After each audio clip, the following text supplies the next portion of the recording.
Barchamizga ma'lumki, prezidentimizning tashabbuslari bilan muborak Ramazon oyida ehtiyojmand aholi qatlam vakillarini ijtimoiy-iqtisodiy jihatdan qo'llab-quvvatlash bo'yicha bir qator xayrli ishlar amalga oshirilmoqda.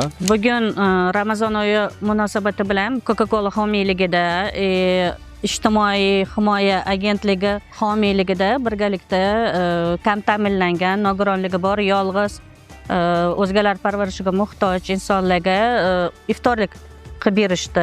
Davlatobod tumanidagi ushbu maskanda 300 dan ziyod aholining ehtiyojmand vakillariga demak iftorlik dasturxoni yozildi va juda ham ko'tarinki ruhda o'tkazildi.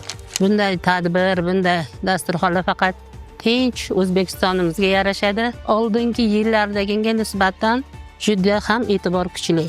70 mingga yaqin aholini ehtiyojmand qatlam vakillariga demak 1 million so'm hamda 500 ming so'mdan bir martalik moddiy yordam ko'rsatildi.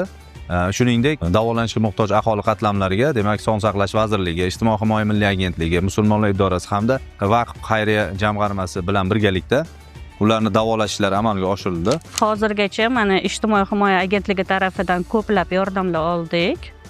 Bundan albatta prezidentimizga, Ijtimoiy himoya agentligi barcha xodimlariga, hammaga o'z minnatdorchiligimizni bildiraman. Avvalambor yurtimiz tinch, osmonimiz musaffo bo'lsin. Prezidentimizning umrlari uzoq bo'lsin. Biz hali inshaalloh prezidentimiz barakalla biz hech qachon qalbi o'ksik deb o'zimizni hech qachon kamsitmaymiz.